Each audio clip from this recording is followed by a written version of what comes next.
இப்போது சுப்ரீம் கோர்ட்டில் வந்து ஏதோ சொல்லிட்டாங்க அப்படின்னா அது வந்து இன்னும் ஃபைனல் ஹியரிங்லாம் இன்னும் வந்து கொடுக்கலை. அதுக்குள்ளாரே வந்து மக்கள் வந்து எந்த அனிமல்ஸும் துன்புறுத்தினாலும் அவங்களுக்கு ஃபைனும் உண்டு, அதே மாதிரி சிறை தண்டனையும் உண்டு. அதை தெரிஞ்சுக்கோங்க. டாக் மீட் பிஸ்னஸ் ஸ்டார்ட் பண்ண போகிறாங்களாங்க.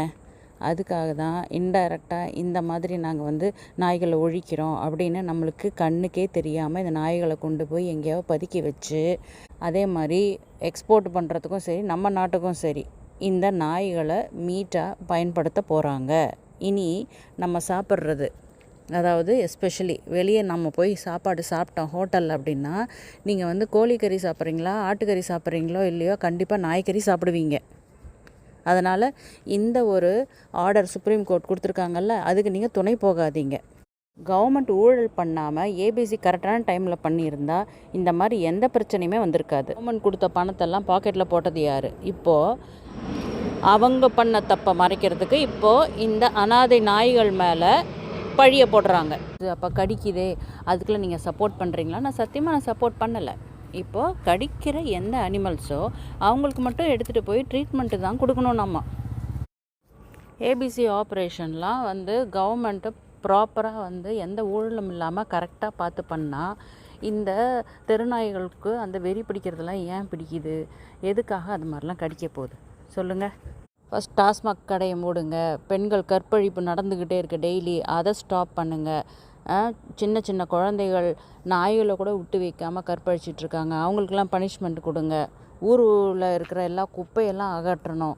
கொலை, கொள்ளை, லஞ்சம், கற்பழிப்பு, வேலையில்லா திண்டாட்டம், ஊர் பூரா குப்பை நிரம்பி இருக்குது. இந்த மாதிரி 1008 விஷயம் இருக்குது சரி செய்கிறதுக்கு. அதெல்லாம் விட்டுட்டு இவங்க ஊழல் பண்ணி பதுக்கி வச்சு பணத்தை அவங்க பாக்கெட்டில் போட்டதுனால இந்த பிரச்சனை வந்திருக்குன்னா அதுக்கு பொறுப்பு அவங்க தான், கவர்மெண்ட்டு தான். கவர்மெண்ட்டு தான் இதை பார்த்து இந்த நாய்களுக்கு அருமையான சிகிச்சை கொடுத்து எந்த நாய்க்கு பிரச்சனையோ அவங்கள மட்டும் ட்ரீட் பண்ணமே தவிர எல்லா நாய்களையும் கொண்டு போய் காப்பகத்தில் வச்சு நீங்கள் வந்து காப்பாற்றிடுவீங்களா?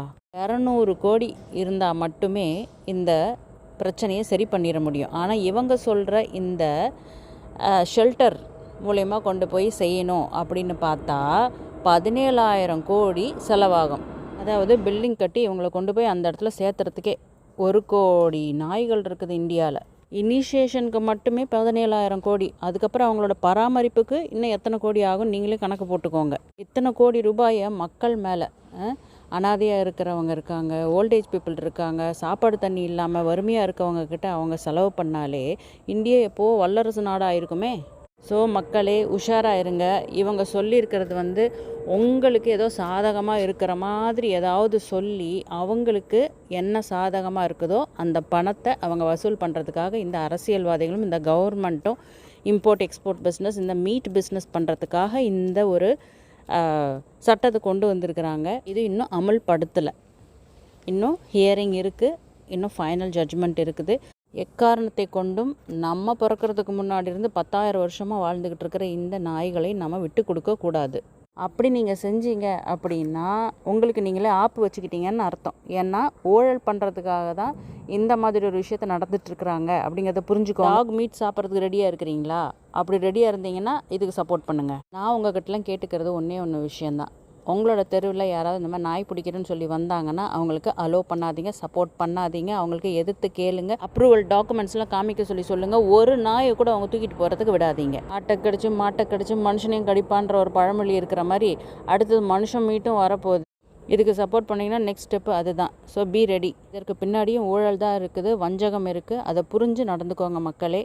டாக் அனிமல் லவர்ஸ்லாம் வந்து இப்படி எதிரி மாதிரி இப்படி பார்க்குறீங்களே, இப்போது இந்த கவர்மெண்ட் செய்ய வேண்டிய அந்த ஒரு பொறுப்பை செய்யாததுனால டாக் லவர்ஸ் தங்களோட கை காசை போட்டு அவங்களுக்கு சிகிச்சை பண்ணுறதும், ஏபிசி ஆப்ரேஷன் பண்ணுறதும், சாப்பாடு போடுறதும், பராமரிக்கிறதும், அவங்களுக்கு வந்து எல்லா மருத்துவ செலவுகளும் பண்ணுறது இந்த நாய்களுக்கு வந்து ஒரு சப்போர்ட் பண்ணணும் அப்படிங்கிறதுக்காக மட்டும் கிடையாது.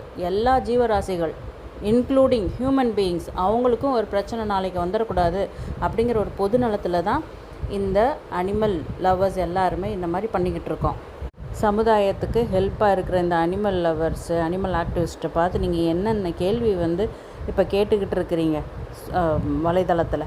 இதுக்கு பின்னாடி என்ன ஒரு சூட்சமம் இருக்குது, என்ன சூழ்ச்சி இருக்குது அப்படிங்கிறது தெரியாமல் வேலியே பயிரை மேய்துங்கிறதான எல்லாரையும் குறை சொல்லிக்கிட்டு இப்படி இந்த அனிமல்ஸ்க்கு நீங்கள் அகெயின்ஸ்டாக நீங்கள் இருந்தீங்க அப்படின்னா இந்த ஊழல் பண்ணுற அரசுக்கு வந்து சப்போர்ட் பண்ணுறீங்கன்னு அர்த்தம். உங்களுக்கு டாக் மீட் ஓகே அப்படின்னா சப்போர்ட் பண்ணுங்கள். அதே டாக் மீட் உங்கள் தட்டுக்கு வரும் சாப்பிட்றதுக்கு. டாக்ஸுக்கு சப்போர்ட் பண்ணுங்கள், யோசித்து முடிவெடுங்க. வாழ்க பாரதம், ஜெய்ஹிந்த்.